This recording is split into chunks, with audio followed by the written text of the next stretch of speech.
저는 배미영이라고 합니다. 반갑습니다. 자, 그래서 지금 이제부터 우리가 그 북고선트를 시작을 해보려고 하는데요. 그냥 뜸 안 들이고 바로 소개하겠습니다. 내부 고발 검사 10년의 기록과 다짐을 담은 책 계속 가보겠습니다의 저자이신 이문정 검사님을 소개해드리겠습니다.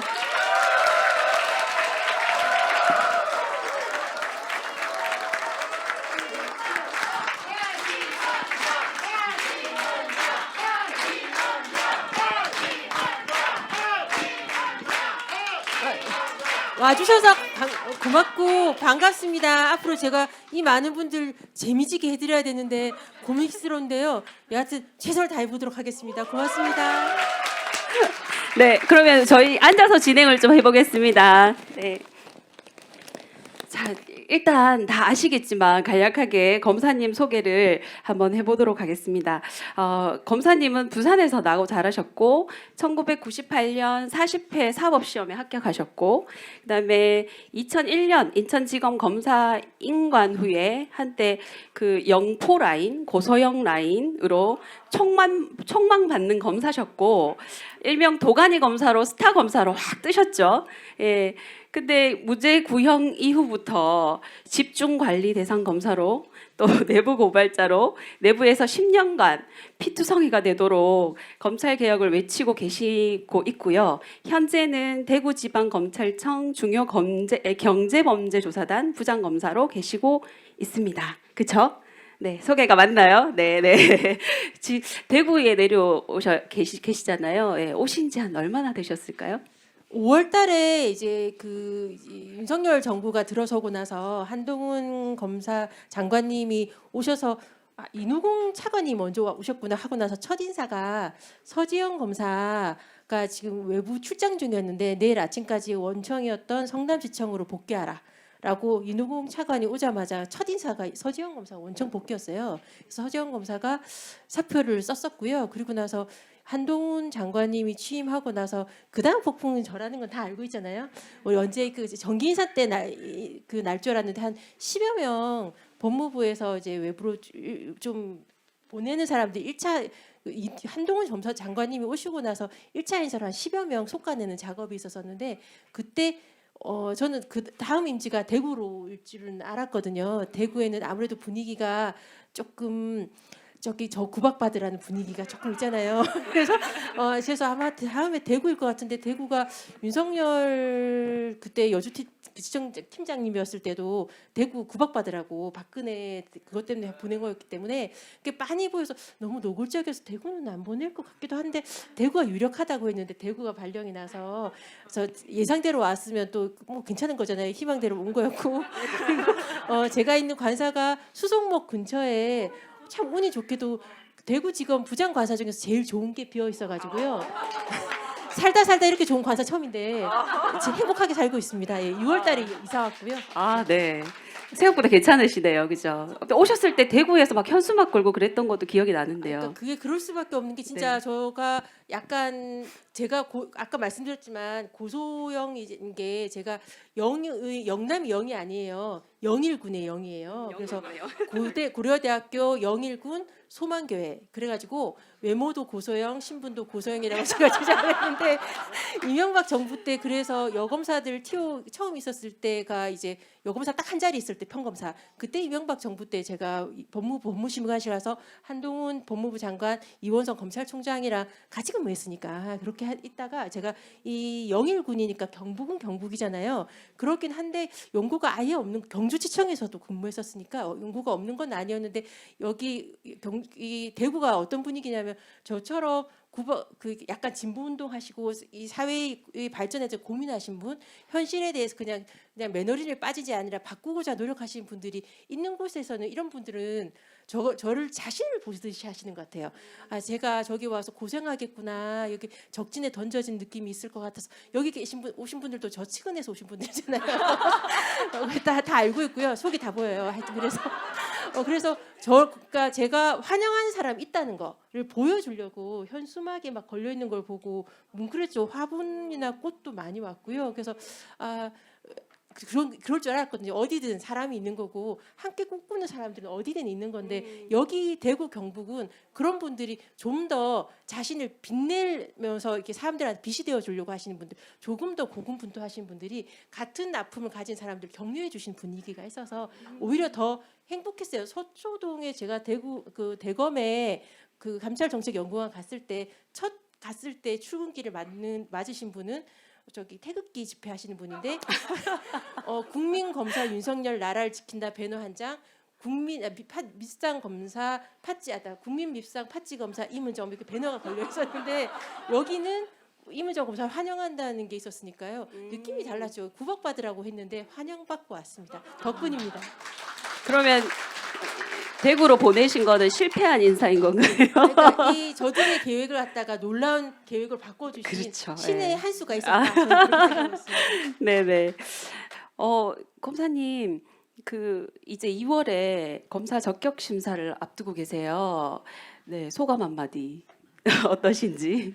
아니 뭐 2016년 2월 달에 잘릴 뻔을 그때도 했었잖아요. 그쵸. 원래 제가 예. 2015년 11월 달에 법무부에 있는 제 내부자로부터 자르기로 했다는 통보를 그때 받고 제가 그때 정말 유산하고 나서 정신 없을 때인데 더 정신이 없어가지고 그랬을 때 그때 검찰국장이 서지현 검사를 추행했던 안태근 검사장이었어요. 그래서 그때 적격심사위원회 부르면 제가 특별 대리인도 좀 서민했었고요. 다음에 어차피 그때 2판 4판이었잖아요. 그래서 제가 우리 어머니한테 특별 대리인 적격심사위원회 자르기 전에 마지막으로 소명 기어줄 때 변호인처럼 그건 재판이 아니라서 변호사 자격증 필요 없어요. 사회 명만 가면 되거든요. 그래서 제가 저희 어머니한테 보수동에서 저희 부산 보수동에서 엄마는 검사 엄마라서 명망가 아니냐. 그래서 어차피 2판 4판인데 같이 가서 네가 우리 딸을 갖다 어떻게 하냐고 엄마 우리 한번 난장판 만들어 볼까 했더니 저희 엄마가 근데 몸빼바지 꼽나 그랬더니 그래 같이 가자 그랬었어요. 근데 그때 저를 갖다가 부르진 않고 안 잘랐는데 만약 저를 불렀으면 안태근 너 서지현 추행했지 나가 이렇게 제가 기피 신청하려고 제가 검사장들이 나쁜 짓 누구 했는지 웬만하면 아니까 딱 현장에서 보고 너 나가 하려고 깽판 부르겠다고 작정했는데 안 부르고 안 자르는 거 했었는데요. 이번에도 작년 5월에 자를 수 있는 심층 회부돼 있는 상태인 게 제가 내부 투쟁을 하면서 2016년 2월에 잘릴 뻔하다 안 잘리고 나서는 제가 7년 뒤에는 내 발로 나가려고 어차피 자를 거니까 어차피 자를 수 있을 만큼 제가 난동을 부르고 결심했기 때문에 제가 법무부 상대로 국가배상 소송하고 전현직 검찰총장들 닥친 대로 고발했던 게 뭐 어차피 내 발로 나갈 거니까 하는 마음으로 했다가 변심하여 안에서 있어야지. 그래서 제가 그 책도 내면 세상에 좀 알리고 다음에 특별 대리인도 막 선임은 하고 있는데 아직 연락은 없어요. 근데 네. 이 적격 심사 이 기간을 이용하여 오히려 더 제가 책에 담지 못했던 한명수 모의기준 교사 의혹 사건의 책에는 조금만 실었거든요. 그래서 그거 좀 복잡한 서류들에서 실체 진실을 세상에 알리는 기회로 삼아서 특별 대리인단 구성을 위해서 한 10명 이상의 분들한테 자료를 보냈고 5명 이상한테 승낙을 받아서 특별 대리인단 꾸리고 있고 각계각층으로부터 탄원서도 받겠다고 막 만나고 있는데 연락이 안 와요. 하여튼 연락이 안 오면 세상에 알리는 기회를 또 삼겠다는 마음으로 네네. 부지런히 살짝 일하면서 작업은 하고 있는데 이렇게 많은 분들이 관심을 가져주면 잘리지는 않을 것 같아서 그렇죠. 네, 관심 좀 부탁드립니다. 네, 맞아요. 네. 그래서 오늘 계신 분들이 일당백 역할을 해주셔야 돼요. 네, 그렇게 하실 수 있죠. 네. 감사합니다. 네, 두 번째 줄에 언니들이 제일 적극적인. 네네. 이제 책 얘기를 본격적으로 해볼까 하는데요. 책 다 혹시 읽으신 분들 많으실까요? 네네, 읽고 오셨을 거라고 믿고. 자, 이 책이 이번에 내신 책인데요.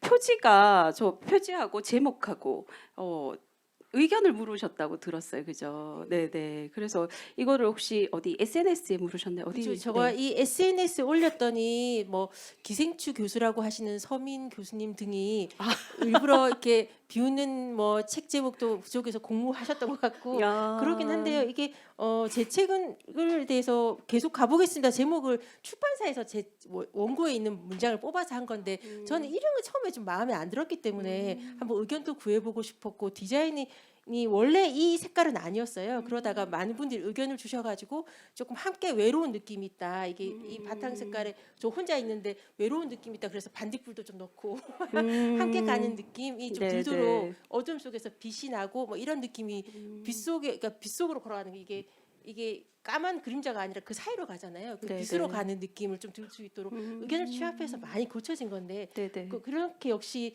이렇게 중지를 모아 보니까 좋은 작품이 나온다는 느낌이 들어서 참 마음에 들더라고요. 그렇죠. 덕분이죠. 제목도 계속 네, 가보겠습니다. 너무 좋은 것 같아요.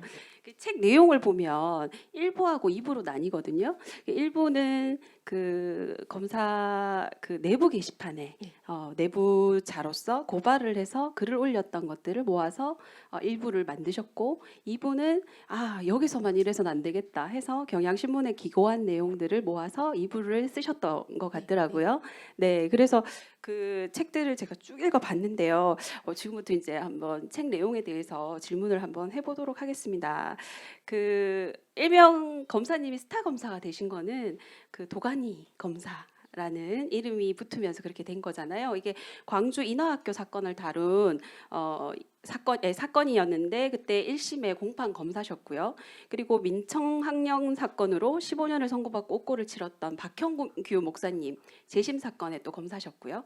네, 근데 앞에 사건에는 우리 그 도가니 검사하셨을 때는 유죄를, 뒤에 사건에는 무죄를 구형하셨어요. 그래서 상식적으로는 우리가 죄 있는 사람은 유죄를 구형하고 죄가 없으면 무죄를 구형하는 게 맞는 것 같은데 검찰 조직에서는 이걸 당연하게 생각하지 않는 것 같더라고요. 책 내용을 보니까 이제 그런 분위기에 대해서 조금 얘기를 해주시면 좋을 것 같아요. 이게 여기까지 오셨으니까 책이 안 나오거나 지금까지 방송이 없는지 재미난 얘기도 한 개씩 들어야지 보람이 있지 않습니까? 멀리서 왔는데 그때 도가니 사건 광주지검에서 제가 공판을 했었을 때는 그때도 그것이 알고 싶다 등등 얘기 나왔었는데 그래서 꽤 유명하긴 했었는데 제가 그때는 그 도가니 사건으로 했을 때는 언론이 이미 주목을 받고 있는 상황이긴 했지만 그게 이 사건이 가장 유명한 건 줄 알았어요. 이게 더 이상 유명해질 수 없다고 생각했는데 책이 나왔을 때 어라 저거 내가 했던 사건인데 책 도가니 안 읽었어요. 그때까지는 안 읽었고 제가 무슨 사건인지 아니까 마음이 아파서 못 읽겠더라고요. 그러다가 이제 영화 나오고 나서 그리고 나서 안 볼 수가 없어요. 순차적으로 보게 됐었는데 그때 도가니 제일 처음에 영화가 나와서 그때부터 그 성폭력 사건으로 이미 기소하고 나면 웬만하면 기소했으면 관성의 법칙이에요. 유죄를 유지해야 되고 중형을 받는 게 검찰의 속성이에요. 기소했으니까 예외는 있어요. 어쩔 수 없이 기소하는 사건들은 증거 못 내게 해요. 무죄밖에 하거든요. 그러니까 검찰이 기소했다 그러면 예컨대 고소장 위조 여검사 사건 같은 경우도 봐주기 기소를 해요. 딱 선고위에 나오게 내지 심지어 증거를 제대로 수사 안 하고 기소해서 무죄 나오게 하는 경우도 있어요. 그러니까 기소했구나 검찰이 중형을 구형했구나에 속으시면 안 돼요. 그러니까 테크닉이 있어요. 예컨대 제 초임 때 같은 경우에도 그때 신문에 왔었는데 대상그룹 이건희 삼성 사돈이었나 아니면 이건희 본인이었나 기억은 안 나는데 종범들만 기소했다가 재판부에서 그 대상그룹 회장인가 아니면 그러니까 공마하여 집어넣어버려서 난리가 났던 적이 있었는데 그거는 이건인지 누군지 빼라고 위에서 압력이 들어왔던 사건이거든요. 그러니까 종범만 기소할 수도 있고요. 그것도 무죄 나게 만들 수도 있고요. 의를 이상하게 할 수도 있고요. 그러니까 기소했다고 중형을 구형했다고 심지어 항소 상고해도 공소유진 안 해서 말만 하는 경우 있어요. 그러니까 그건 속으시면 안 되는데 여하튼 제가 그 도가니 영화가 나고 난리가 났잖아요. 제가 그때 법무부 있었으니까 그때 우리 이명박 대통령님께서 기독교잖아요. 그러니까 그분이 너무 가슴이 아팠던 거야. 저 도가니 영화에 나와도 보니까 목사, 장로 이런 사람들이 성폭력법이니까 청와대에서 연락이 왔어요. 검사들이 그때 파견 나가 있었으니까 저한테 네가 도가니 검사니까 야 직업이 정말 장로랑 전도사 맞아? 기억이 안 나지. 그게 언제적 사건인데 그래가지고 제가 광주지검에 급하게 전화해가지고 직업 물어보고 막 그렇게 했었거든요. 그러니까 이렇게 청와대 파견 나가 있는 검사나 이런 사람들이 장관님이나 민정수석 이런 분들 한마디 멘트 때문에 확 검색하는 게 있어요. 저 같은 경우도 그때 제일 황당했을 때가 서태지 이지아 이혼권 뒤집어졌을 때 제가 가족법을 담당했으니까 청와대에서 연락이 왔어요. 청와대 파견 검사가 서태지와 이지아의 국제 결혼 이혼에 대해서 한번 검토해보라고. 아니 그 미친 거 아니야? 그랬더니 별걸 다 시켰는데 무튼 그러니까 이런 일들이 있었다는 거 살짝 여기 오셨으니까 지금까지 방송에 안 나오고 말씀드리면서 그러니까 이게 그 도가니 사건 같은 경우에는 압력이 그 전에 있었는지 없었는지 전 몰라요. 근데 압력 그때 결국 기소했을 때는 압력이 없었던 것 같아요. 공소 유지에서 중형을 받기 위해서 최선을 다했었고요. 제가 그 안에서 야 그 봐주게 해줘 하지 마 이런 거 전혀 없었어요. 열심히 하면 칭찬 듣는 사건. 그렇기 때문에 열심히 하고요. 그러니까 검사들이 슬픈 게 열심히 하라고 하면 열심히 하고요. 눈치껏 하지 마 하는 사건은 안 해요. 윗사람들이 그어놓은 금줄 안에서 최선을 다하기 때문에 이 안에서 내가 최선을 다했으니까 최선을 다했다고 생각해요. 근데 이 윗사람들이 그어놓은 이 금줄을 넘어서는 것은 죽어요. 너도 죽고 나도 죽고. 그런 건 못하는 게 그게 한계가 되는 거니까 그게 슬픈 건데, 그러니까 박경균 목사님 사건 같은 경우에는 검찰에서 예전에 기소했던 사건이잖아요.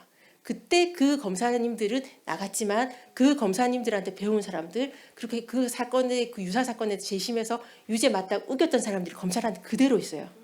그러면 제가 무죄 구형하면 안 되는 거예요. 그러니까 제가 그때 결국 무죄 구형을 어용 부형 결재를 받고 나서 과거사 반성 논고를 했을 때 제가 술자리 불려다니면서 그좀 쓰지 마. 내가 너 때문에 이렇게 힘들어야 돼. 넌 검찰 선배들의 권력에 죽으러 놀았어. 이런 삿대질을 간부한테 들으면서 밤에 1시간 동안 싸웠다던데 술 취가지고 삿대질 한 것만 기억이 나고, 제가 일부 권력의 죽음 맞잖아요 이러면서 그 도돌이 술 같이 둘 다 취해가지고 도돌이표로 싸웠다던데 뭐 그런 일도 있었으니까, 그러니까 이거는 관성의 법칙이 일이 있는데 아까 말씀드렸듯이 원칙적으로는 기소하면 유지하려고 노력을 해요. 근데 다만 어쩔 수 없이 그런 권력 게이트 그러면 기소하면서도 예컨대 그 예전에 한명숙 그 사건 했었을 때 청선관인가 누구더라 그 이명박 대통령의 친구가 어쩔 수 없이 수사를 받았었는데 뭐 한만호씨 비망록 외부에 알려진 거에 따르면 교도소에서도 그 이명박 대통령의 친구는 특별 대접을 받고 검찰청에서도 특별 대접 받고 어쩔 수 없이면 떠밀리기 기소가 있고요. 떠밀리기 공소유지가 있고 유죄 나더라도 최소한 경우에 따라서는 정말 압력이 크거나 해야 될 그 거침없이 증거도 안 하는 거죠. 그런 일들이 있어서 그러니까 정말 잘 지켜보셔야 돼요. 아 검찰이 중형을 구형해서 12년 구형해서 와 세다. 그래도 증거가 없어. 그럴 수 있어요. 그러니까 그런 것들에 다 속으시면 안 돼요. 그런 것들이 있습니다. 네. 임 권사님이 검찰에 미운털 박힌 대표적 사건이 박형규 목사님 재심에서 무죄를 구형한 사건인데, 그때 제가 이야기 듣고 뭐 책에도 나와 있지만은 문을 걸어 잠그고 들어가셨다 그랬어요. 그 재판정에 들어가실 때. 그리고 원래 그 공판 검사도 바꿨다 그러더라고요. 바꾸고. 근데 유문정 검사님이 그냥 들어가셨어요. 들어가셔가지고 문 걸어 잠그고 무죄를 구형하시고 그렇게 하셨는데, 저는 개인적으로 저희 아버님이 긴급조치 구의반으로 재심을 받으셨던 적이 있어요. 제가 이제 그 재판정에 아버지 대신 가가지고 있었는데, 이 판사가 이게 뭐라고 무죄를 구형합니다 이렇게 안 하고 판사가 저 검사님 구형하실 겁니까? 하니까 아 예 이렇게 하고 그 다음에 그럼 무죄 취지로 아 예 그러더라고요. 그래서 그러더니 이제 판사가 이제 무죄를 구형합니다 이렇게 하더라고요. 그러니까 아직까지도 검사분들이 그렇게 당당하게 무죄를 구형하거나 이렇지는 못하는 것 같아요.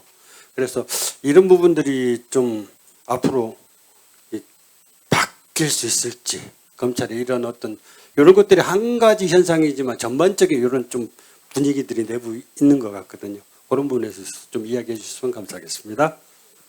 그러니까 제가 이제 무죄 구형, 백지 구형 때문에 안에서 난리가 났을 때 제가 보니까 이제 뒤에 좀 들리시나요? 예. 그러니까 선배들한테 들어보니까 원래 우리 검찰은 확고했지. 무죄가 검찰 재심 사건에서 무죄가 나더라도 선고가 나더라도 제가 지금 저랑 2012년에 싸웠던 공안 검사가 그 민족일보 조용수 그분 사형 사건 얘기 등등을 하면서 무죄 판결이 잘못했대요. 지금이라도 법원이 올바른 판단을 하도록 촉구하는 것이 검찰의 임무다.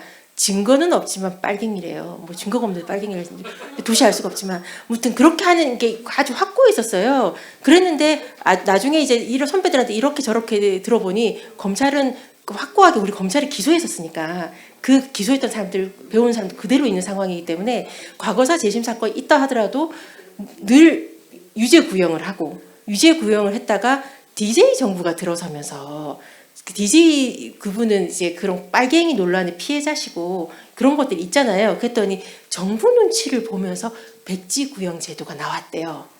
백지구형은 일반 사람들이 법정에서 언뜻 들어보면 법과 원칙에 따라 선고해 주시기 바랍니다라고 하면 듣는 사람은 자기가 무죄라고 생각한 사람은 그렇지 법과 원칙에 따라 무죄를 선고해 달란 말이더라고 이해하지만 우린 속으로 법과 원칙에 따라 유죄를 선고해 주시기 바랍니다가 말하는 검사의 내심이에요. 검찰의 입장이에요. 그러니까 일반 사람들은 무죄 구형하는 걸 오해를 하는데 아니거든요.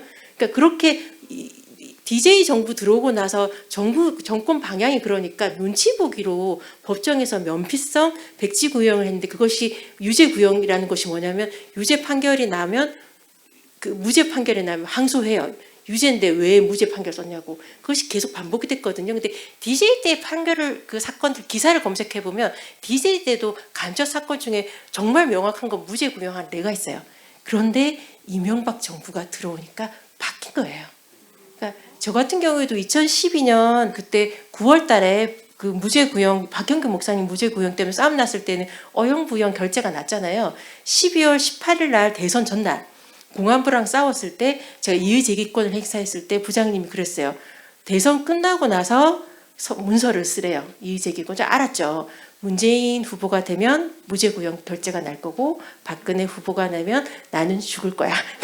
당연히 아닌 거죠. 우린 결론은 뻔한 거니까. 그리고 나서 대선 이후에 임검사 빠져 이정렬 검사 네가 들어가 이렇게 사태가 되어버린 거였으니까 정권 분위기가 그런 거였고요. 예컨대 아까 말했던 조용수 민족일보 사형 이런 것들이 그 판결이 옳고 무죄가 틀렸다라고 저한테 강력하게 백지 구형이 맞다라고 주장했던 검사가 문재인 정부 들어와서 대검 공안부 검사로서 무죄 구형하라고 하는 대검 매뉴얼을 작성하고 기자들한테 당신이 2012년도 이문정 검사랑 뭐 그랬다던데 맞냐고 했을 때 시기에 따라 사건을 바라보는 눈이 달라진다라고 말했던 게 그 저한테 무죄 구형하면서 지금이라도 법원이 무죄 판결이 틀렸고 그 법원한테 올바른 판단을 하라고 촉구하는 것이 검찰의 임무라고 했던 그 검사가 무죄라고 문재인 정부 들어서니까 하라고 하잖아요. 그러니까 그것이 정부 기조의 분위기가 달라지는 거예요. 그러니까 지금은 윤석열 정부잖아요. 그렇게 되면 검찰 정부잖아요. 검찰의 기존 그런 것들이 자유롭지는 않아서 그렇다면 기소했던 예전에 우겼던 그 기조가 다시 관성의 법칙이 강화되는 거예요. 눈치껏 그 관성의 법칙이 조심했다 움츠러들었다 하는 것은 정권의 기조고요. 그런 것은 결국 국민이 그러니까 결국은 참 국민이 눈치를 보는 것 같은데 근데 그 사이에 정권이 있는 거죠. 네, 참 한숨 나오는 말씀만 들으면 좀 한숨이 많이 나오죠, 그죠? 네. 근데 그 내부에 있으시면서 사실 제가 그런 직장에 있으라 그러면 전 못 있을 것 같거든요. 뭐 상사가 그렇게 괴롭히고 대놓고 뭐라 그러고 그다음에 이문정 검사님을 도와줬다는 이유로 막 이래 조력자 색출하고 임사에 반영하고 막 이런 것들이 정말 저는 직장 생활이 제 직장 생활이 그러면 정말 힘들 것 같거든요. 그럼에도 불구하고 그 안에서 포기하지 않으시고 검사직을 내던지지 않으시고 내부 고발 검사로 10년 세월 동안 그래도 검사님이 그 안에서 변화시켜 놓은 일들이 있더라고요. 책에 보니까. 그래서 첫 번째로 이제 일단은 검사 게시판이 좀 활발해진 것 같아요. 어찌됐든 저찌됐든. 네. 그리고 언론 인터뷰나 기고가 원래는 승인제였잖아요. 네. 근데 신고제로 바뀐 것. 그 다음에 과거사 재심 사건의 대응 매뉴얼이 만들어졌고, 네. 그 다음에 이제 지금은 계속 디딤돌 판례를 만드시려고 애쓰고 계시는데 그 여러 가지가 있더라고요. 그래서 이제 징계를 받으셨는데 그 취소 소송을 하셔가지고 승소. 하셨고 그다음에 검사 블랙리스트 소송도 하셨어요. 근데 일부 승소 받으셨죠. 예, 그다음에 검사 직무유기, 직권남용을 징계하고 수사해달라고 대검 감찰 제보 시스템을 또 두드리셨고 이렇게 차곡차곡 한 발 한 발 나가시는데 이게 정말 안 쉬울 것 같거든요. 아까도 그 산책하시면서 성박숲에서 누군가가 오셔가지고 막 껴안으면서 우셨다면서요. 얼마나 애쓰고 얼마나 힘들었겠냐고 그렇게 막 우셨대요. 근데 저는 그럴 것 같아요. 지켜보는 가족들도 너무너무 힘겨우실 것 같거든요. 근데 이렇게 잘 버텨주셔서 너무 감사하거든요. 근데 그 힘이 어디에서 나오신다고 생각하세요? 뭐 신앙과 가족의 지지 뭐 그런 것들이 있는데 보람이 있어요. 그러니까 크게 보람을 무죄 구형 때문에 그 징계 취소서 드러나는 것들은 그런 거지만 아주 소소하게는 저는 검찰 안에서는 나름의 대나무 숲이 역할을 해서 이렇게 힘들거나 어려운 일이 있으면 저한테 말을 해요. 그렇게 되잖아요. 전 말해주는 사람이니까. 이게 근데 뭐 어느 청에서는 그 다른 청 검사가 저한테 밤에 퇴근하면서 저한테 예약 쪽지를 보내요. 우리 차장님이 차장 집무실에서 담배를 피워서 힘들어요. 그러면 제가 거기 검사장한테 느그청 좀 간부들한테 관리 사무실에서 왜 담배를 피우고 난리냐 이런 걸 전화를 하니까 제가 뭐 그런 식으로 해서 그러니까 그런 소소하게 민원으로 해서 뭐 연말 청 장기 자랑을 무산시킨다거나 내지는 이런 것들도 아주 소소하게 있고 드러나진 않지만 제가 조용히 이렇게 그 고소장 위조 여검사 사건처럼 조용히 해서 사표를 받잖아요. 사표를 받거나 징계를 조용히 시킨 사례도 솔직히 꽤 있어요.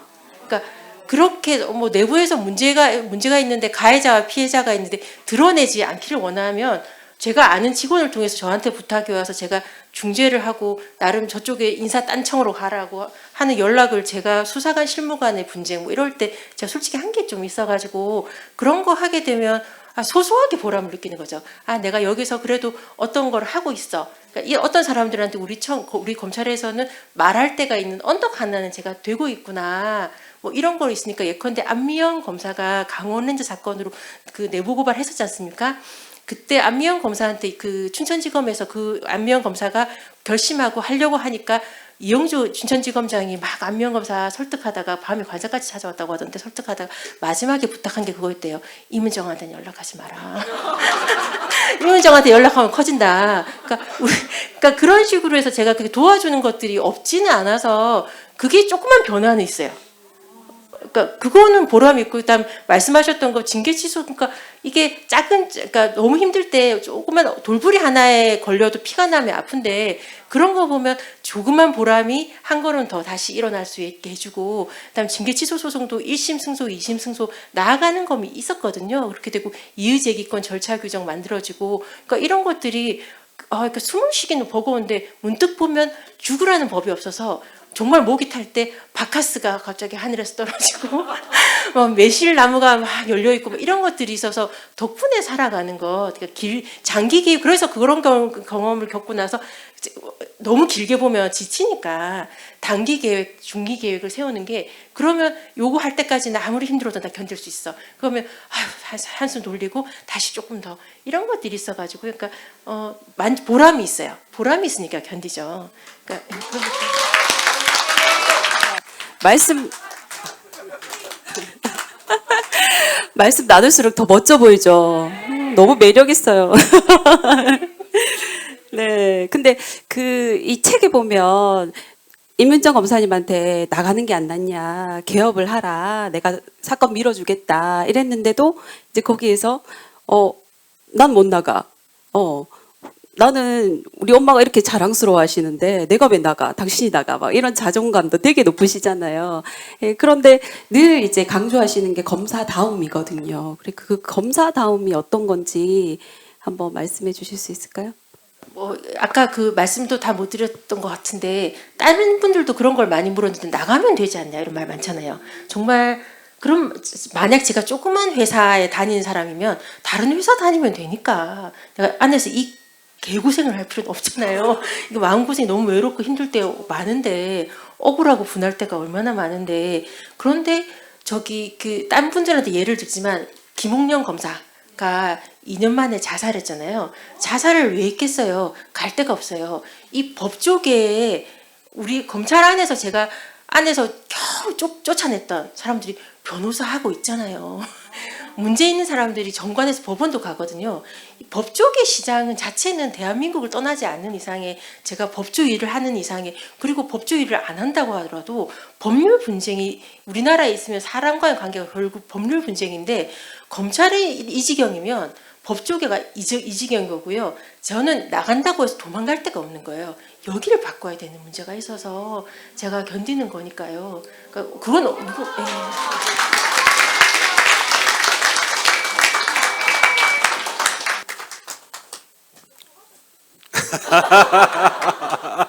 똑똑하시죠? 제가 얼마 전에 가만히 생각하다 보니까는 이 사회가 도대체 어떻게 변하지? 또 검찰은 어떻게 변할 수 있을까? 이런 생각을 해봤어요. 그런데 요즘 사회에 이제 MZ 세대들이 이 사회를 좀 변화시키고 있는 것들도 있는 거 아닌가라는 생각을 해봤습니다. 그래서 뭐 이 친구들이 대체로 보면 자신들의 주장을 당당하게 하고 또 그다음에 개인주의적 성향이 강해서 조직에 동화되지는 않지만 굉장히 좀 자유롭고 또 민주적인 측면들이 있죠, 이 친구들이. 그래서 검찰 내에도 이 MZ 세대가 있는지 검사들도 그리고 이런 친구들에 의해서 좀 검찰도 좀 바뀔 수 있을까라는 생각을 해봤어요. 그래서 이거에 대해서 좀 어떻게 생각하는지. 아까 검사다움에 대해서 물어봤는데 그거와 같이 또 말씀드리면 되는데 제가 좋아하는 이 책 계속 나오는 검사 선서잖아요.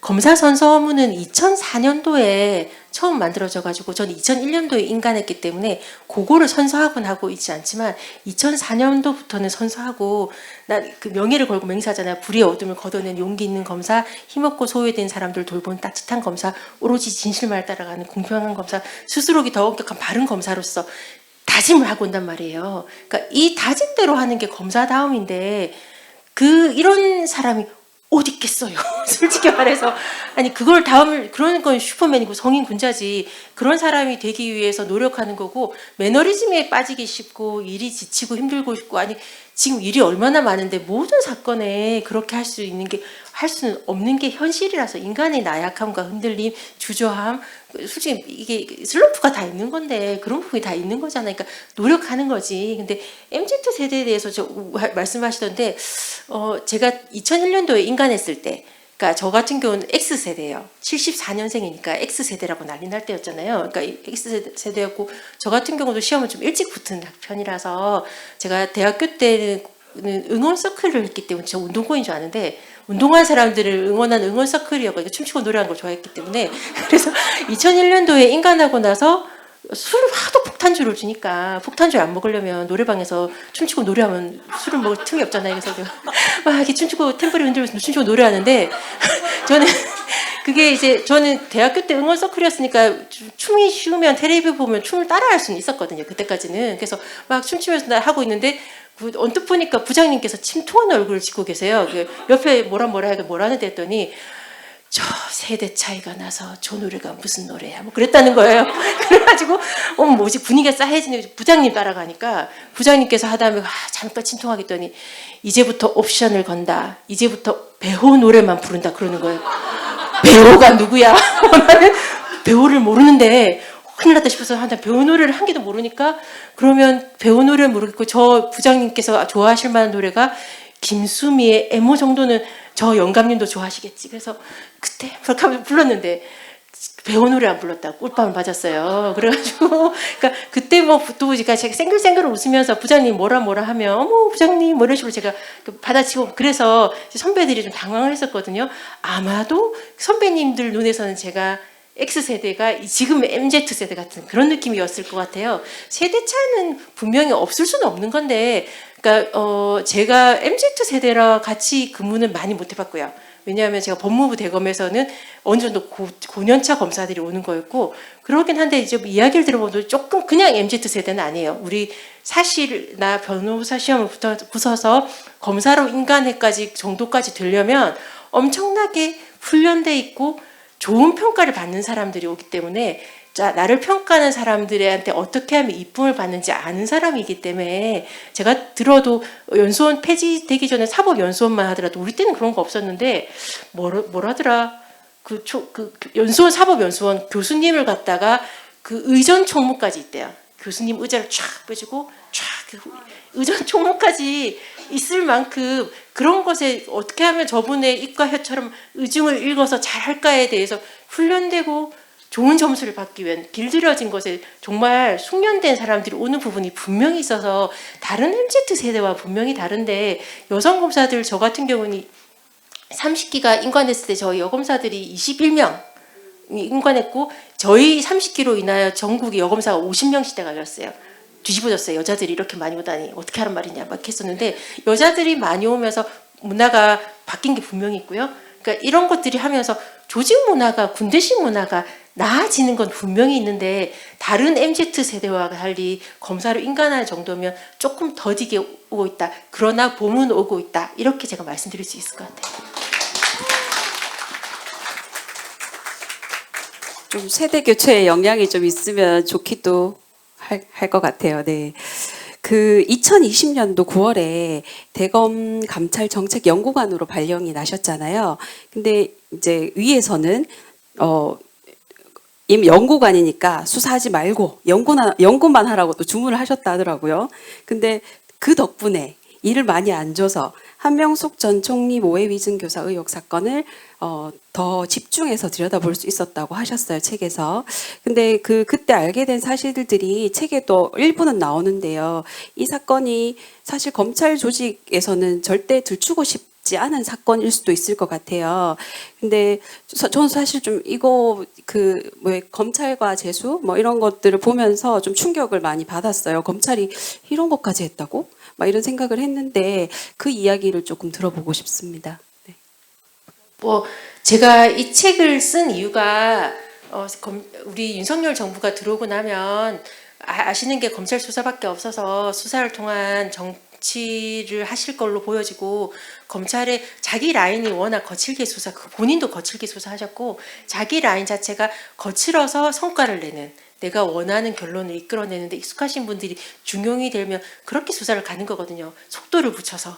그러니까 그게 예상이 돼서 그런 문제의 사건으로 치닫기 전에 먼저 하기 전에 국민들한테 우리 검찰 요따위로 해요 수사를 먼저 알려야지만 그리고 특정 수사가 시작하기 전에 미리 말하지 않으면 예컨대 때 정말 대장동 수사라든지 이렇게 시작하고 나서 자, 이 말하면 너 물타기 하지 라고 할 거기 때문에 제가 재작년 가을부터 윤석열 총장님이 대통령이 되실 가능성이 높아지는 상황에서 그 책을 써야지 쓰겠다는 마음을 칼럼을 쓰고 나서부터 계속했다가 정리를 해야겠다는 마음으로 틈틈이 했었고 근데 선거 전에 만약 제가 원고를 두고 출판사를 가면 공직선거에 뭐 관여하려고 했다 뭐 이딴 소리가 또 나올까봐 선거 전에는 원고 다 쓰고 못 가고 있다가 선거 끝나고 출판사를 간 거예요. 출판사를 갔는데도 처음에는 저는 출판 금지 가처분, 판매 금지 가처분 등등등을 다 계산을 해야 됐기 때문에 엄청 떨어가지고 실명도 많이 빼고 수위를 엄청 낮췄어요. 낮췄는데 한 7세 정도 들어오고 나서 제가 우리 안에 저는 뭐 난리 날 줄 알았는데 너무 조용해서 제가 선배한테 물어봤지 왜 이렇게 조용하죠 선배? 이랬더니 내가 네 책 읽어봤는데 생각보다 수위가 낮더라. 너 왜 이렇게 몸을 사렸니? 뭐 이러면서 다음번에 세게 나면 내가 언젠가 변호사 하면 너 변호사 해줄게. 아니 나 뭐 기소대로 가라는 거야 뭐야 이렇게 좀 열이 받던데 그 말을 듣고 제가 이제 생각보다 저는 너무 놀랐는데 쫄았는데 위에가 산부 애들은 제가 그 전부터 살짝 뭐 뉴스타파에 인터뷰하고 좀 한 게 있으니까 거기보다 계속 저 같은 게 좀 안전해야 되니까 계단 밟기처럼 조금씩 올렸거든요. 그러니까 저 사람들은 충격이 덜한 거예요. 조금씩 올렸기 때문에 그러니까 이 정도면 괜찮다고 오해를 하시고 계시길래 그래서 8세부터는 실명 전환을 추진해가지고 쇠별로 조금 다른데요. 여기 한 뭐 8세에는 이건 편집해야 돼.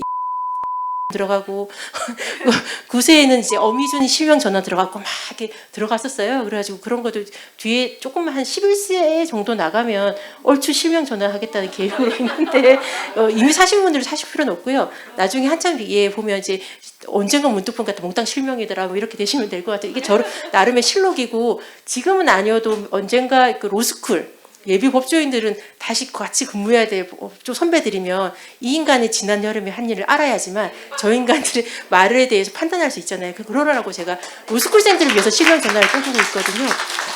그러니까 이거는 자세하게 말씀드리기에는 그게 뭐 다 자신 있지만 저를 기소해서 법정에 세우면 법정에서 지금 현재 검사장이 누구의 목소리를 까겠다 뭐 이런 막 계획은 있지만 그렇게 하기 제가 너무 위험하니까 적격심사 아직 통과 안 했어요. 너무하시다. 하여튼 책에 나온 거에다가 뭐 뉴스타파의 마지막 결제라든지 사라진 교통사고라든지 저는 안 봤는데 허재현 TV에 뭐 그것도 제가 자료 준 거 아니에요? 전 절대 자료 주지 않아요.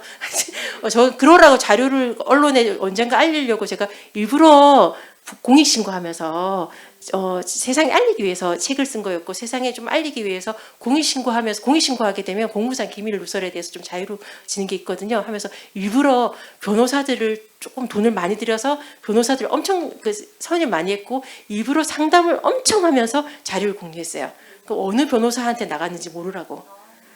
이게 공익신고를 그래서 이거 사건 할 때부터 2020년 9월달에 한명수 사건 재배당 받을 때부터 이 사건을 윤석열 총장이 뺏어갈 거라는 건 기정사실이거든요.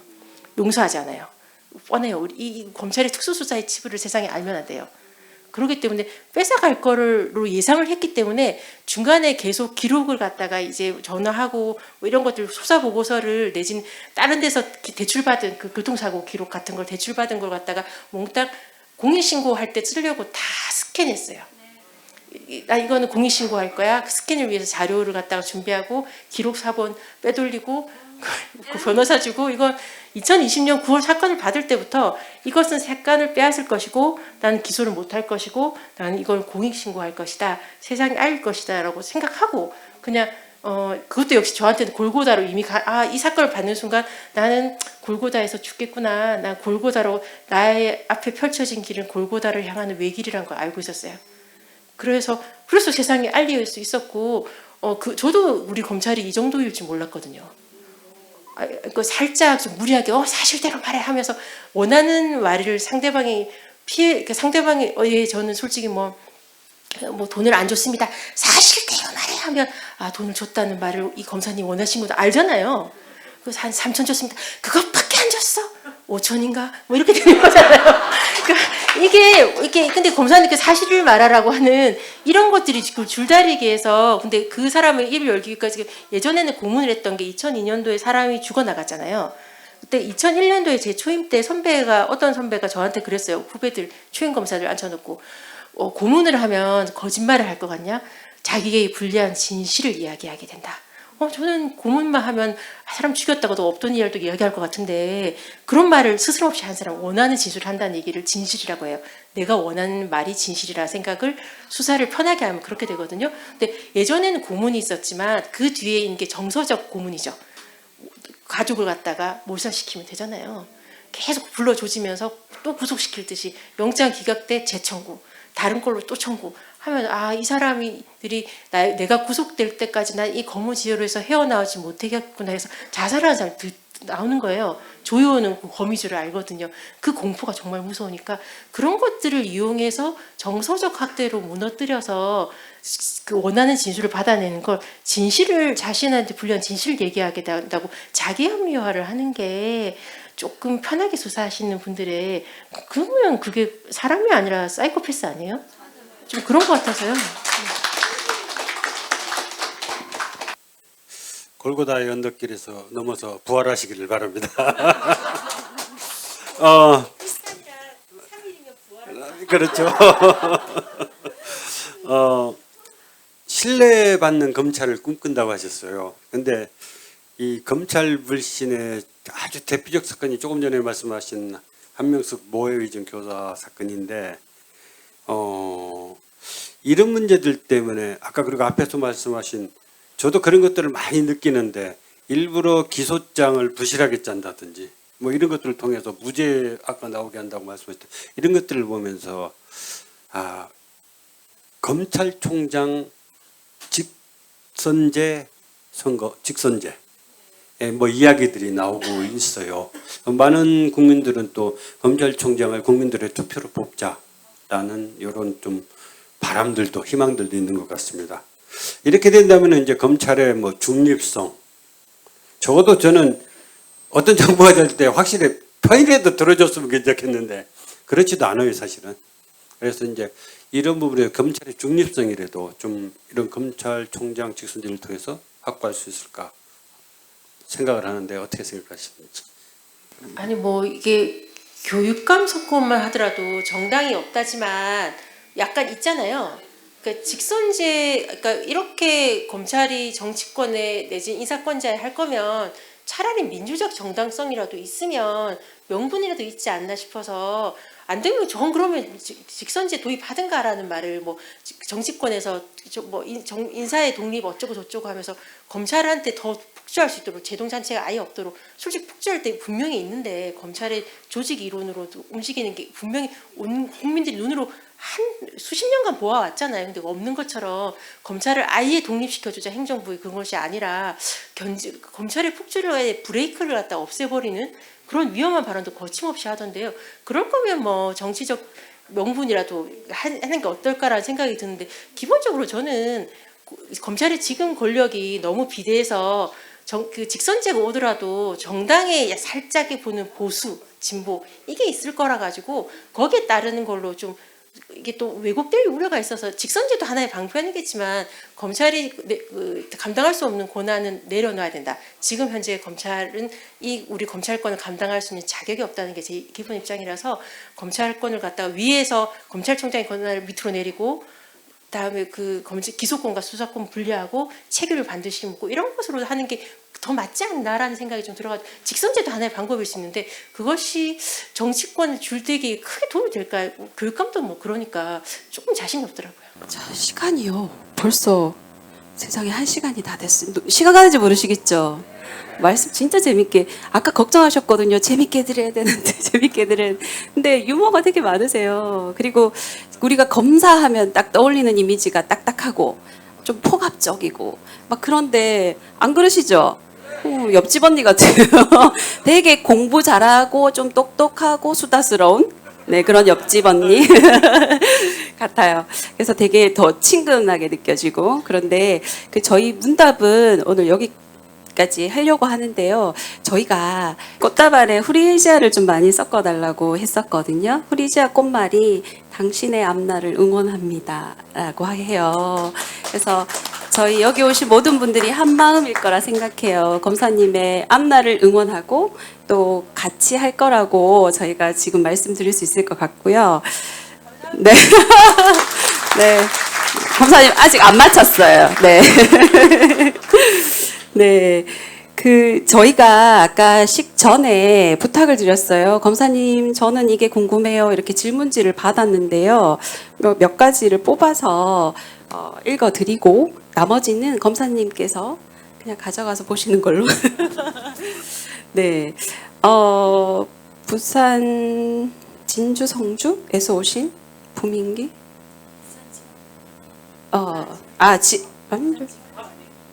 박민기님. 세 군데에서요?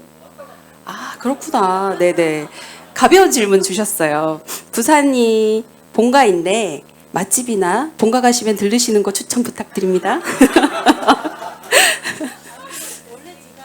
좋아했던 데가 저기 우리 부산에는 쪼르동이라고 쫄면 면발에 우동 하는 그 되게 좋아하는 식당이 있었는데 그게 망했는지 아니 어디 남포도? 아니 그러니까 원래 우리 남성여고 나왔는데 남성여고 옆에 우리 배구의 명가 여자 배구의 명가 남성여고 거기 옆에 있었다가 그게 보수세무서 근처로 옮겼는데 재작년에 보니까 닫았더라고요. 그래서 제가 좋아하는 그 맛은 아닌데 영도의 백설대학의 쪼르동이라든지 좀 있는데 여하튼 제가 좋아하는 유명부식은 닫아가지고 네. 지금 방황하고 있습니다. 네, 그렇군요. 자, 그다음에 그 영천에서 오셨어요. 최인숙님께서 네, 임은정 검사님 사랑하고 존경합니다. 응원합니다. 이렇게 해주셨고요. 무거운 질문도요? 네, 하나 뽑아볼까요? 네. 네, 대구 칠곡에서 오신 김정혜님, 임은정 검사님 사랑합니다. 검사님 책을 읽으면서 쪽수를 넘길 수 없었어요. 쉽게 쪽수를 넘길 수 없었어요. 대한민국에 이토록 양심이 바른 정의로운 검사님이 계셨단 말인가 싶어서요. 감사합니다. 굳건히 계셔서 질문. 그 많은 고전들을 읽고 언제 어떻게 소화하시는지, 기억하시는지, 녹여내시는지 엄청 궁금합니다. 왜냐면 사실 책에 고전의 내용이 되게 많이 나오거든요. 요소. 네, 저도 궁금했어요. 이게 그 앞부분에 양심의 가책에 찔려서 막 말씀드리면 저도 그런 것도 자유롭지는 못하지만 이게 내가 부끄러운 것도 살짝 이야기했지만 열심히 한 순간을 적은 거잖아요. 그러니까 그리고 아마 다른 원래 저한테 질문하려고 했던 것도 그런 거 있을 것 같은데 검사들이 자기 다 열심히 했다고 생각해요. 최선을 다했다고 생각하고 정말 경무에 시달리고 있으니까 제가 저를 너무 멋있게 보는 분들한테 많은 것 같아서 좀 한다면 제가 칼럼 쓸 때도 살짝 고백한 게 있는데 제가 예전에 어느 지검에 있을 때 지검까지 특정하게 되면 그 시킨 황당한 검사장 이름이 나올 것 같아서 어느 지역이라고 말은 안 하고 음주 무면허 상태에서 술에 만취해가지고 운전을 하다가 자기가 렉서스를 몰고 있는데 벤츠가 자기 주차하는 장소에 대는 걸 보고 열이 받아서 벤츠를 막 부시고 렉서스를 다시 몰고 딴 데를 갔는데 어떤 사람이 그걸 보고 야, 네 차 벤츠를 부시는 놈이 있다 해가지고 그 벤츠 주인이 뛰어내려왔더니 그 술 음주 무면허 상태의 사람이 렉서스에서 내리는 걸 보고 신고를 했는데 음주운전 술 냄새가 나니까 음주 측정을 거부했어요. 이 사건이 이 뻔한 사건이 있었는데 그 간부가 압력을 누구의 아들인 사건이었어요. 그랬더니 간부가 저기 주차할 곳을 찾아서 도로를 운전하는 거는 음주운전, 무면허 운전에 고의가 없기 때문에 무혐의래요. 이런 황당한 소리를 막 하는 거예요. 그래서 말도 안 되는 소리잖아요. 그래서 제가 그때 해서 예 하면서 검토해 보겠습니다라고 하고 와서 주차장에서 음주 무면 상태에서 주차장에서 차를 나오는데 바로 걸려가지고 5m 운전한 사람이 면허 취소에 너무 좀 억울해서 5m밖에 안 걸렸는데 그래가지고 갔더니 5m만 운전해도 운전 당연히 맞잖아요. 그 판결을 들고 왔더니 이건 맞지. 주차장에서 나오면 음주 무면허 고의지만 들어가는 건 음주 무면허 고의가 아니래요. 뭐? 이러면서 제가 그걸로 6개월 동안 수사지를 돌렸어요. 그 경찰에서 수사지가 올라온 거였는데 그때 저는 무슨 생각을 했냐면 나는 이 검사장과의 그래서 원래 들이박아야 되지만 들이박을 용기가 없어서 미루기 작전이잖아요. 이 검사장이 뜰 때까지 수사지휘로 돌린다. 저는 검사장과 나의 관계에서 나는 지금 견디고 있다. 검사장한테 잘 보일 수 있는 거 찍힐 위험을 감수하고 저는 저와 검사장 관계만 딱 보고 있으면서 나는 잘 버티고 있어라고 괜찮은 검사라고 생각했는데 나중에 생각해 보니까 경찰 입장에서는 저는 황당한 검사인 거예요. 이 쓸데없는 걸 가지고 6개월 동안 경찰의 수사지를 돌려버린 거거든요. 제가 그걸 갖다가 나중에 한 발 물러서서 내가 무슨 짓을 했지? 검사장한테 바로 들이박았어야 되는데 그리고 내가 감수하고 구속하라고 했었어야 되는데 내가 지금 경찰의 수사 인력을 갖다 지휘권을 남용하여 6개월 동안 돌렸구나. 라고 깨달았을 때 너무 창피해지고 그리고 나서 저는 수사 지휘권 관련해 가지고 제가 말할 자격이 없다고 생각하는 거예요. 제가 지휘권을 오남용했으니까. 그러니까 많은 검사들이 또 그렇지만 자기 열심히 하는 것만 기억하고 싶은 게 사람의 본능이에요. 그러니까 근데 제가 부끄러운 것에 대해서 말은 조금 했지만 다 말한 것도 아니라 저는 열심히 싸웠던 그 순간에 대해서 말하는 거라 저를 너무 그렇게 보시면 제가 부담스러워요. 앞으로 열심히 살겠습니다. 네네. 자, 성주 주민이세요. 이홍성님께서 질문 3가지를 해주셨는데 그 중에 한 가지만 드릴게요.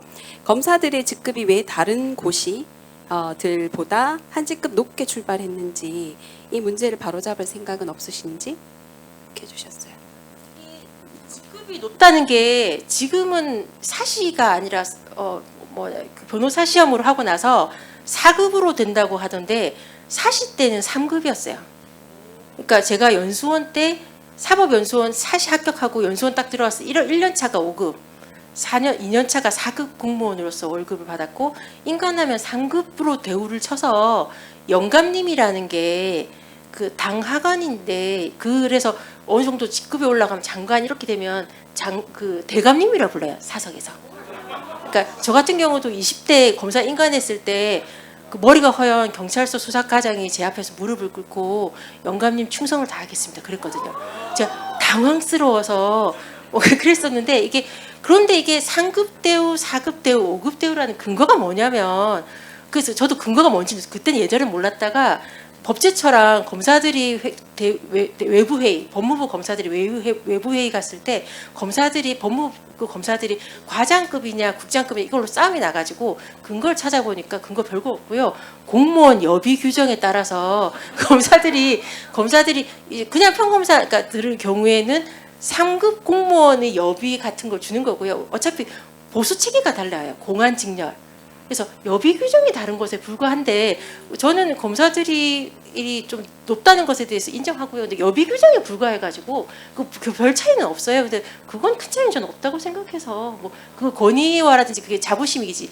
예전에 사시가 몇 명 안 뽑았을 때 얘기지. 지금 뭐 사실 지금 변호사 시험도 많이 뽑고 행시보다 더 쉽다면 쉽다는 말도 있는 판국에 굳이 고집할 건 없다고 생각하고요. 어차피 근데 호붕이랑 거 달라요. 그냥 검사, 부부장, 대검 검사, 뭐 검사장, 검찰총장 이런 체제라서 큰 차이는 솔직히 없습니다. 네. 자, 그다음에 성주 주민이신 장호진님의 질문입니다. 언론에 우리가 그러니까 국민들이 생각하기에 괜찮은 검사님들 몇 분이 계시는 것 같은데, 근데 그 이분들은 진급이 그렇게 잘 되는 것 같지 않고, 네, 우리가 봤을 때 특수통, 공안 검사 이런 분들이 지금 별처럼 빛나고 계시는데, 마무리 못한 검찰 개혁을 완수하기 위해서는 검찰청 해체가 답이라고 봅니다. 그래서 기소청으로 개편해야 한다고 보는데 생각이 어떠신지 혹시 향후 기소청장으로서의 포부도 밝혀주시면 고맙겠습니다. 마지막에 진흙탕 속에서 연꽃처럼 앞으로 계속 시민들과 함께 해주십시오. 고맙습니다. 그러니까 누구라고 말할 건 아니고요. 이게 검찰에서 윤석열 우리 대통령 같은 경우에도 항명 사태 났을 때 얼마나 사람들이 멋있게 했었어요. 저는 예컨대 검찰총장 후보가 4명 되었을 때 윤석열 후보 해서 위험하다.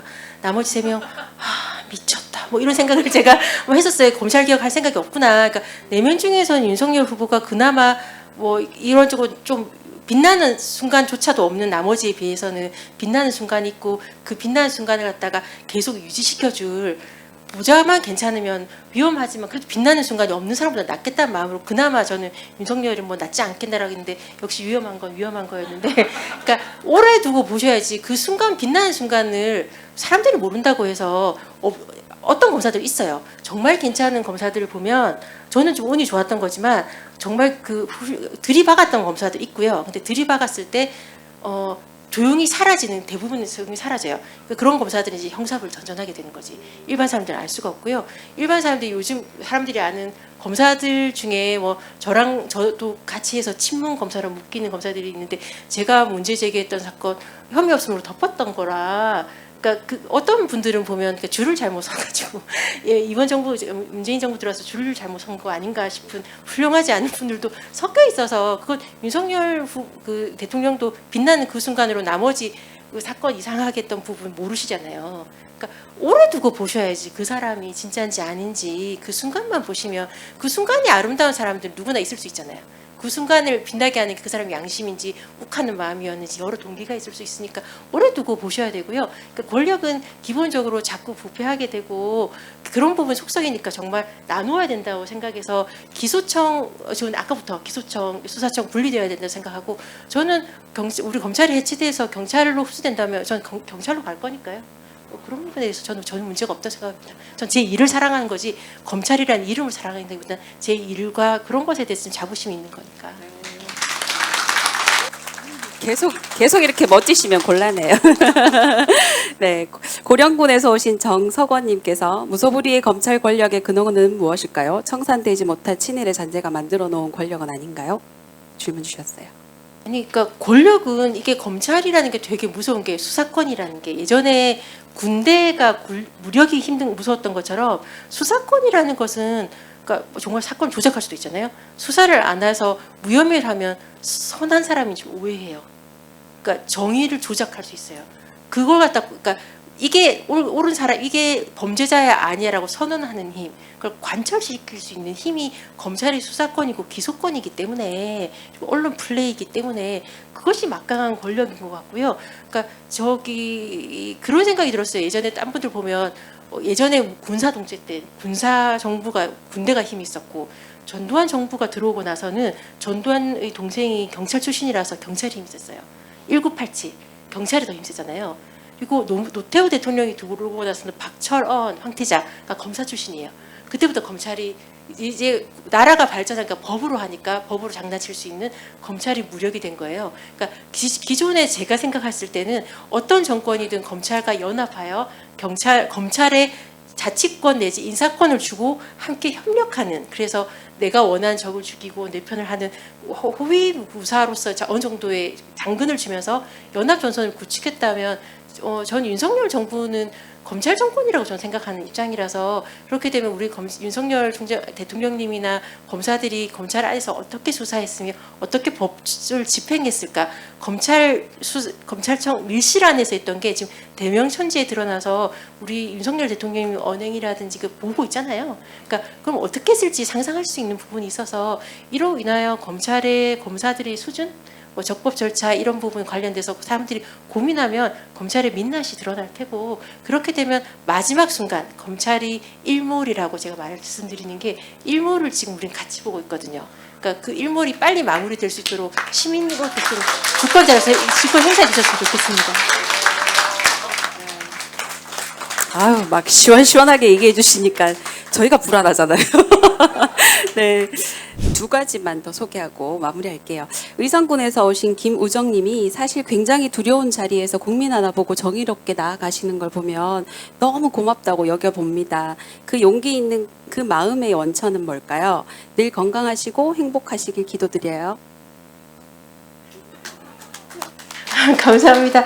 그러니까 크게 생각했다보다는 제가 늘 말하지만 법무부에 있을 때까지 정말 부끄러웠어요. 일어나야 돼 했는데 못 일어났어요. 그리고 나서 계속 후회되는 거 있잖아요. 그때 그것이 결국 제가 일어나지 않았던 일이, 책에도 썼지만 노태우 국립묘지 안장 사건 때문에 제가 싸우다가 제 후배 검사가 결국 안현태라고 전두환 대통령 비서실장했던 사람이 국립묘지 안장 관련돼서 하는 걸 보면서 좀 정말 택시 타고 제가 국립묘지 안장 심의위원회 가서 몰래 가서 번거로 잠그고 그 국립묘지 안장 반대한 다음에 사표 쓸까도 생각하다가 아씨 내일 아니야 이러면서 했는데, 그것이 안현태 사건이 결국 뒤집어져서 막 난리 났는 걸 보면서 우리 후배가 감사원 전화를 받고 또 뭐 우겨야 되는 사태가 벌어진 걸 보면서 너무 부끄러웠어요. 역사에 내가 검사로서 이렇게 해도 되는가에 대해서 그런 부끄러움이 계속 쌓여 있었고, 계속 침묵했던 거, 말 못했던 거, 그게 계속 있으니까 이제 못 참겠다라고 물이 끓어오르는데 99도까지 있잖아요. 어떤 사람은 금방 끓어오르는 사람도 있겠지만 저는 10년을 참았으니까 좀 그렇게 잘난 검사는 아니고요. 10년을 참다가 에이 못 참겠다 하고서 일어났을 때 이미 일어나서 나가버린 상황이면 저도 정말 잔도를 끊어버린 상태니까 돌아온다고 봐주겠어요? 가야지. 그래서 막 가는 거죠. 이게 오르니까 저 자신 있는 것만 일어나거든요. 애매한 건 절대 일어나잖아요. 죽으니까. 그러니까 이 정도면은 확실하다. 내가 결국 이긴다. 자신 있는 것만, 그런 점에서 너무 안전하게 싸우는 것 같아서 좀 그 기소되신 분들한테 미안한데 좀 안전하게 싸워가지고요. 확실하지 않으면 말하지 않고. 그렇죠. 이해해 주셔서 감사합니다. 네. 네. 아, 서울에서 오신 분도 계시네요. 정은규님, 검사님 무엇보다 검사님의 안위가 걱정이 되는데 괜찮으신 건지요? 함께 가겠습니다라고 해주셨어요. 제가 이제 오늘도 적격 심사 관련해 가지고 각계각층의 원로급한테 제 책을 보내면서 검찰을 규탄하고 있는 중인데, 제가 그 책에 썼던 그 지금 오늘 써서 이제 발송할 그 말은 있어요. 제가 이제 저를 걱정해 주신 분들이 많지만 태풍의 눈 속에 있는 듯 고요하고 담담하게 불어올 거친 바람을 기다리고 있다라고 했는데요. 그래도 바람은 지나갈 거고요. 저는 견딜 거니까요. 네. 난리 나서 다 우세요. 저기 어떡해. 네. 그리고 아까 가위바위보에서 이기신 분 질문이 있으셨잖아요. 그것도 짧게 답변 부탁드릴게요. 역사의 길이에서. 그러니까 네. 그때 제가 책에도 썼고 방송에도 나갔지만 김웅 현 국회의원이 그때 태블릿이 터지기 전에 인생이 그렇게 될지 모르고 저한테 역사의 발전을 믿냐고 막 잔소리를 했을 때 전 친일파 이야기를 했어요. 친일파들이 36년 만에 대한민국 독립할 줄 알았냐고. 나는 역사의 발전을 믿는다고, 이육사 시인을 존경한다고. 선고의 뒤까지 기다리기 너무 답답할 것 같은데 36년보다 더 기다려야 될 거 아니에요. 그러니까 선고의 뒤를 기다리며 이 가난한 노래시를 이 광야에 뿌리겠다, 그런 마음을 흉내내면 천국까지는 아니어도 한 60년 정도면 세상이 안 변하겠나 이런 마음으로 했는데 세상은 생각보다 정말 빨리 변하더라고요. 그리고 생각보다 빨리 천벌이 오는 걸 좀 보고 있어요. 그러므로 희망을 가지고, 그리고 제가 정말 힘들었을 때, 기도했을 때, 희망이 안 보였을 때, 무죄구형하고 나서 했을 때 어둠 속에서도 희망을 놓지 않게 하시고, 만약 달리 희망이 없다면 제가 그 희망이 되길 원하나이다 그랬거든요. 여기 계신 분들이 각자의 희망이고요. 이런 희망들이 모이면 많은 빛이 될 거라고 저는 믿으니까 믿으셔야 좋을 것 같습니다. 네네네. 그러면 혹시 뭐 더 하실 말씀? 네. 지금. 네.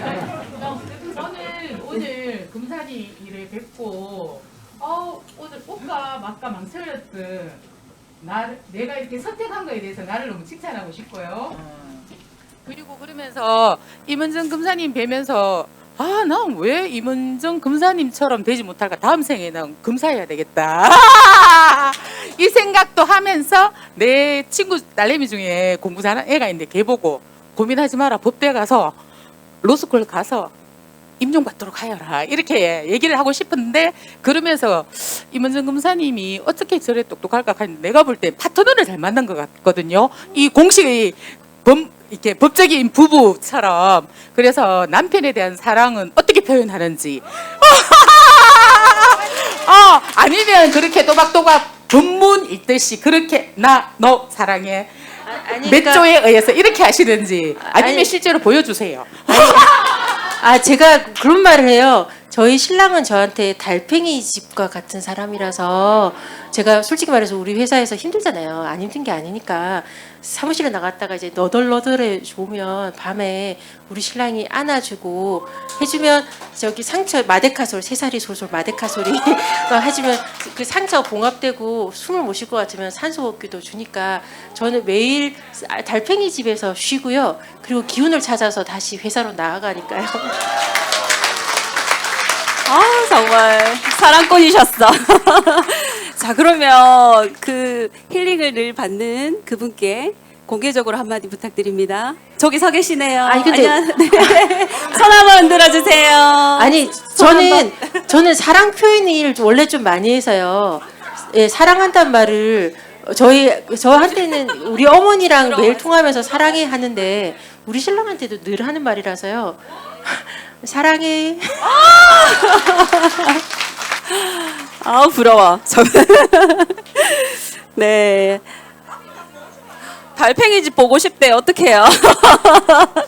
한번 나오실 수 있을까요? 부끄러움이 많으셔서 잠깐만 나와주세요. 다들 보고 싶어 하세요. 저 뒤에 계세요. 다쳐요. 그냥 안 나오시더라도 눈이 부시면 우리 신랑의 빛이라고 생각하시면 돼요. 네. 와, 이건 뭔가요? 네, 먹을 건 없나요? 네.